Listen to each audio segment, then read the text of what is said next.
आंकड़ा 6 करोड़ के पार हो गया, जबकि मृतकों की संख्या 14,70,000 से ज्यादा हो गई है।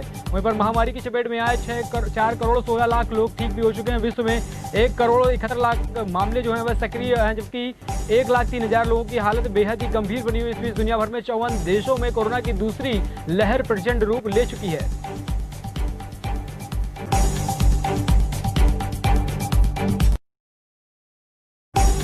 मौजूदा अमेरिकी राष्ट्रपति डोनाल्ड ट्रंप निर्वाचित राष्ट्रपति को सत्ता सौंपने पर सहमत जताने के बाद जो बाइडेन ने औपचारिक रूप से राष्ट्रीय सुरक्षा दल के सदस्यों की घोषणा की। उन्होंने साथ कहा कि टीम देश को सुरक्षित रखेगी ताकि दुनिया को यह बताया जा सके कि अमेरिका विश्व नेतृत्व में एक बार फिर से तैयार है।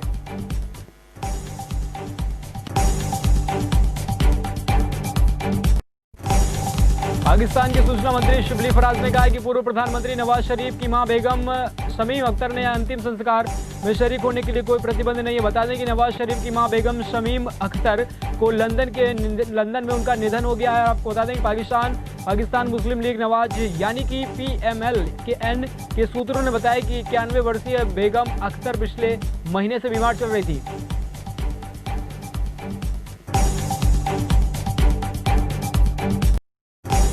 चीनी राष्ट्रपति शी जिनपिंग ने सशस्त्र बल को वास्तविक युद्ध में परिस्थितियों और प्रशिक्षण को मजबूत बनाने के लिए युद्ध जीतने में अपनी क्षमता को बढ़ाने का आदेश दिया। सत्तारूढ़ communist party people's liberation army के 2027 तक अमेरिकी सेना के बराबर क्षमता बढ़ाने की योजना बनाई है।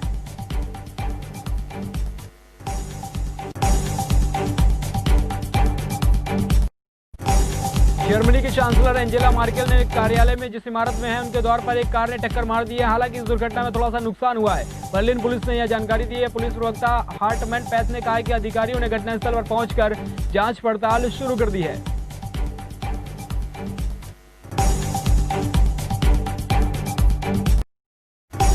भारत में एक दिन में कोविड-19 के 44,489 नए केस सामने आए, जहां पर देश में संक्रमण के मामले बढ़कर 92,66,000 हो गए, जिनमें से 86,79,000 लोग संक्रमित मुक्त भी हुए हैं। केंद्रीय स्वास्थ्य मंत्रालय की ओर से जारी आंकड़ों के मुताबिक आंकड़ों के अनुसार देश में कोविड-19 के 92,66,705 मामले सामने आ चुके हैं।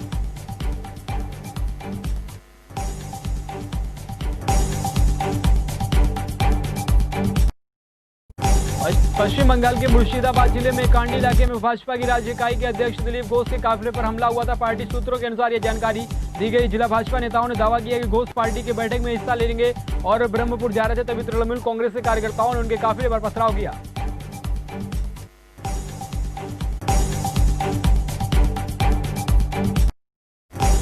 कांग्रेस के वरिष्ठ नेता अहमद पटेल का निधन हो गया था। कल आपको बता दें कि गुजरात के भरूच स्थित उनके पैतृक गांव में पटेल का अंतिम संस्कार किया जाएगा और इस सिलसिले में कांग्रेस के अध्यक्ष पूर्व राहुल गांधी भरूच पहुंचे और राहुल के अलावा कांग्रेस के अन्य नेता भी पहुंचने वाले हैं।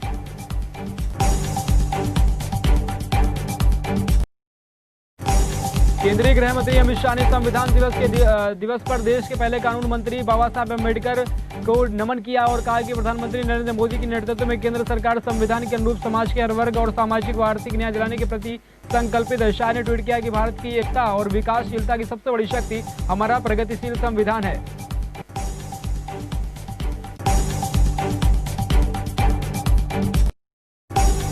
उपराष्ट्रपति वेंकैया नायडू ने विधायिका कार्यपालिका और न्यायपालिका के बीच होते असमंजस्य पर चिंता जताते हुए संवैधानिक संस्थाओं की सीमा नहीं लांघने की नसीहत दी। उन्होंने कहा कि न्यायपालिका और विधायिका एक दूसरे के अधिकारों पर अतिक्रमण कर रहे थे। दिवाली के पटाखों पर अदालती आदेश और जजों की नियुक्ति में कार्यपालिका में भूमिका देने से इनकार करने जैसे फैसलों पर साफ है कि न्यायपालिका का हस्तक्षेप बड़ा है।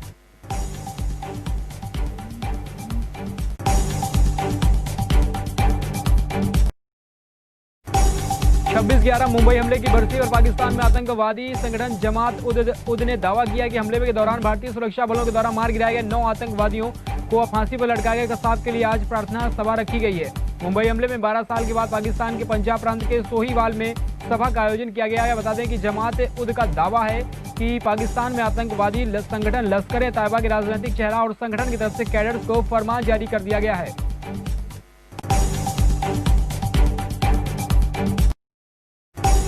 राष्ट्रीय स्वयंसेवक संघ प्रमुख मोहन भागवत ने कोरोना महामारी के दौरान संगठन द्वारा चलाई जा रही विभिन्न गतिविधियों की समीक्षा की है और साथ ही दूसरी जगहों पर अपने पैतृक स्थान पर लौटे प्रवासी कामगारों के पुनर्वास और रोजगार सुनिश्चित कराने को लेकर स्वयंसेवकों से चर्चा की है। सूत्रों ने बताया कि भुवनेश्वर में हो रही संघ की अखिल भारतीय कार्यकारिणी मंडल की बैठक के पहले दिन कोरोना महामारी में उत्पन्न हालात समेत कई मुद्दों पर चर्चा हुई।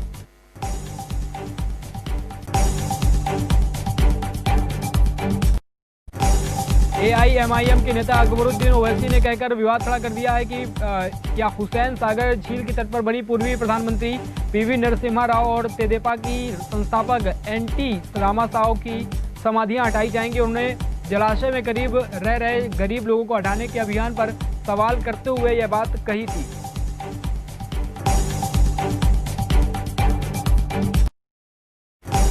सुप्रीम कोर्ट की गुरु ग्रंथ साहिब की बेअदबी के मामले में ट्रायल पंजाब से बाहर ट्रांसफर करने से इनकार कर दिया। वर्ष 2015 में बरटीडा में हुई इस घटना पर डेरा सच्चा सौदा में 8 लोगों को आरोपी बनाया गया था। जस्टिस संजय किशन कौल की अध्यक्षता वाली पीठ ने 6 आरोपियों की ओर से दायर इंफ्रास्ट्रक्चर याचिका को खारिज कर दिया है।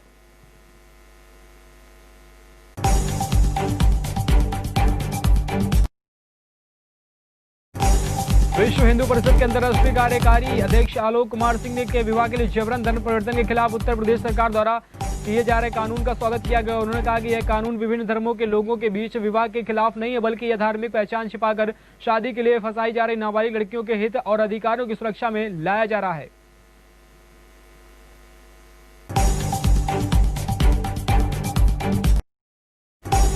दीनदयाल उपाध्याय गोरखपुर विश्वविद्यालय के 4 विद्यार्थियों का चयन इंटरनेशनल यूथ मैथमेटिक्स चैलेंज 2020 के अंतिम चरण पर हुआ। इन विद्यार्थियों में एमएससी गणित का सुजाता सिंह और शिवम वर्मा और बीएससी गणित द्वितीय वर्ष के निकिता गुप्ता और चौहान राहुल कुमार चौहान शामिल हैं।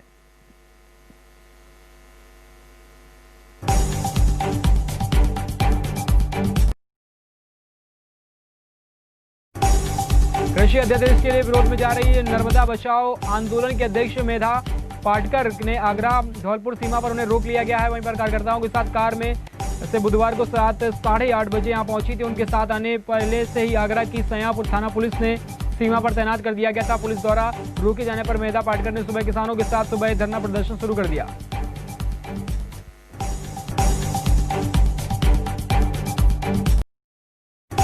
प्रधानमंत्री नरेंद्र मोदी के 30 नवंबर को काशी आगमन पर पहले मुख्यमंत्री योगी आदित्यनाथ तैयारियों का जायजा लेने आएंगे। आपको बता दें कि मुख्यमंत्री करीब 7 घंटे वाराणसी में रहेंगे। वहीं पर पीएम मोदी के कार्यक्रमों की तैयारियों को पूरी जानकारी भी लेंगे। शाम को सर्किट हाउस में अधिकारियों के साथ बैठक के बाद वे वापस चले जाएंगे।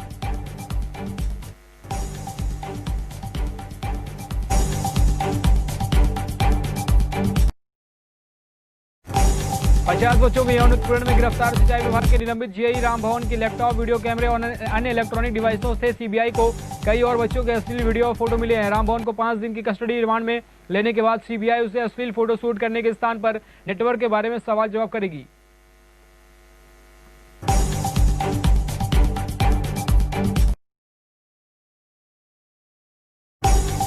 सूबे के पर्यटन मंत्री नीलकंठ तिवारी ने आश्वस्त किया है कि श्रृंगावेरेतपुर धाम में अंतर्राष्ट्रीय रामायण केंद्र की स्थापना कराई जाएगी। इसके साथ ही वे स्वयं प्रयास भी करेंगे। इसके अलावा श्रृंगावेरपुर धाम में निकट गंगा को लाने के प्रयत्न किए जाएंगे।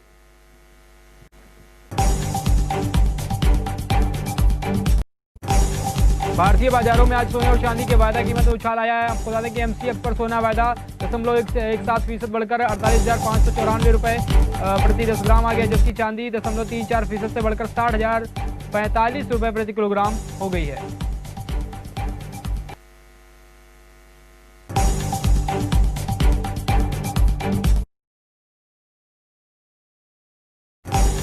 आज सप्ताह के चौथे कारोबार दिन यानी कि शेयर बाजार में रौनक लौट की और यह हरे निशान पर खुला है। बॉम्बे स्टॉक एक्सचेंज का प्रमुख इंडेक्स सेंसेक्स 113.07 अंक पर 0.26% ऊपर उछलकर 43,941.17 के स्तर पर खुला।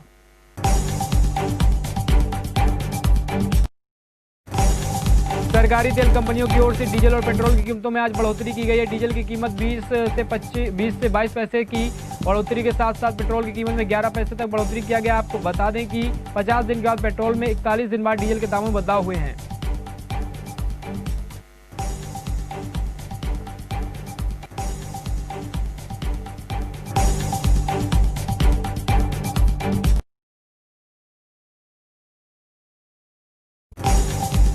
फुटबॉल का जादूगर चला गया। लंबाई भले ही 5 फीट की थी, लेकिन ऊंचाई ऐसी थी जिसका कोई दूसरा मुकाम वह हासिल भी नहीं कर सकता। गरीबी के चलते वह जीवितता और भारी नहीं पड़ गई थी, इसके चलते वह जिए जिंदगी और अपनी उंगली पर नचाया भी अपनी जिंदगी को। आज 60 साल की उम्र में उनका माराडोना का खबर मौत की मिली तो हर कोई स्तन रह गया है।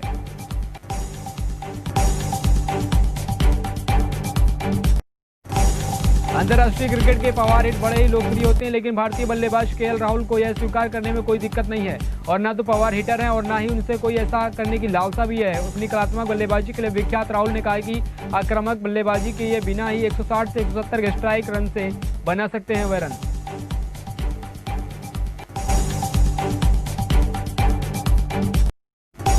साल 2020 पूरी तरीके से कोरोना वायरस की चपेट में रहा। क्रिकेट फैंस को काफी निराशा आने लगी। हालांकि अंत तक आते आते आईपीएल में लोगों के दिल में जीत दिया आपको बता दें को, लेकिन अब तक साल खत्म होने की ओर पर है। वहीं क्रिकेट की सबसे बड़ी जंग शुरू होने जा रही। भारत बनाम ऑस्ट्रेलिया की वनडे सीरीज और T20 और टेस्ट मैचों की सीरीज की शुरुआत हो रही है।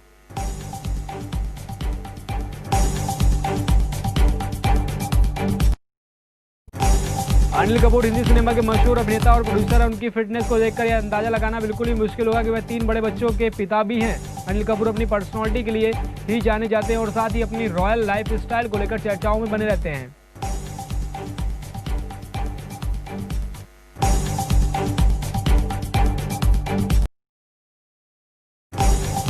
दक्षिण भारतीय फिल्मों की जानी मानी अभिनेत्री प्रिया प्रकाश वारियर का एक वीडियो सामने आया। प्रिया प्रकाश अपने आंख मारने वाले वीडियो को लेकर चर्चा में आई थी और उनकी अदाएं तो दिखी थी और साथ में प्रिया ने अपने प्रशंसकों की